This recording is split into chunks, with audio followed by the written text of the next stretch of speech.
Sabe aquela sensação de que a gente se esforça para mudar, mas parece que nada sai do lugar? Pois é, a nossa análise de hoje mergulha num texto que investiga justamente isso. Por que uma transformação de verdade, uma que dure, pode ser tão difícil de alcançar? Vamos desvendar isso juntos. Todo mundo já se sentiu assim em algum momento, não é mesmo? Aquela impressão de estar patinando no mesmo lugar, de lutar para mudar alguma coisa na vida e, no fim, tudo volta a ser como era antes. A grande pergunta é essa: por que será que os nossos ambientes, em casa, no trabalho, na nossa vida, parecem resistir tanto aos nossos esforços de mudança? Ok, para a gente começar a entender essa dinâmica, vamos para a nossa primeira parte, a vontade de mudar.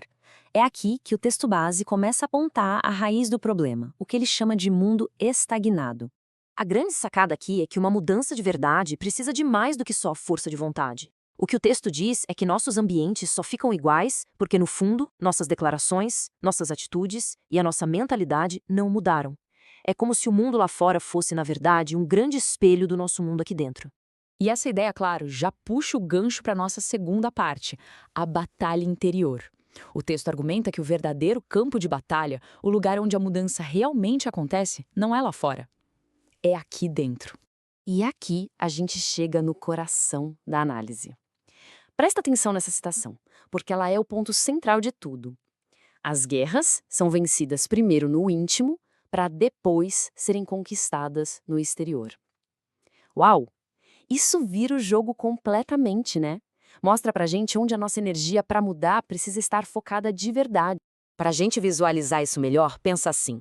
O texto apresenta pra gente dois gigantes. De um lado tem o gigante externo, que são os desafios que a gente vê, sabe? Os problemas palpáveis.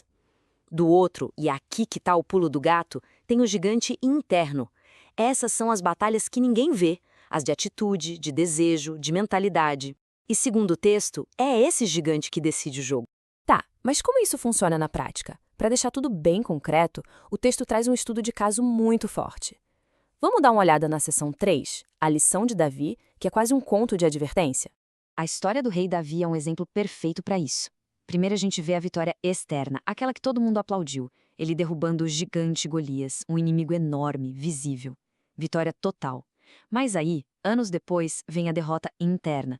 Davi é vencido por um gigante dentro dele mesmo, o seu próprio desejo, que o levou àquela história toda com Batseba. Ou seja, ele venceu a guerra lá fora, mas acabou perdendo a guerra aqui dentro. E qual é a grande lição que o texto tira disso? É que a nossa proteção final não está na promessa que a gente recebe, mas sim na nossa obediência a quem fez a promessa. Ter a promessa de ser rei por si só não foi suficiente para blindá-lo. Certo. Então, se o problema é interno, qual é a chave para virar o jogo? É isso que a gente vai ver agora na próxima sessão, que o texto chama de a chave da promessa. Esse slide aqui deixa a diferença bem nítida. De um lado, a gente tem a palavra profética, que é a promessa, é o destino final no mapa. Do outro, a gente tem o coração obediente, que seria o carro, o combustível, a disposição para fazer a viagem e, de fato, chegar lá. Um sem o outro não funciona. E o alerta que o texto faz sobre ignorar isso é bem sério. Olha só. Ele traz essa citação fortíssima, que lembra muito a história do povo de Israel no deserto. Sem obediência, apenas contemplaremos a promessa de longe, sem jamais desfrutá-la. A promessa até pode estar lá, visível, mas se torna inalcançável. É como olhar uma vitrine bonita sem poder entrar na loja.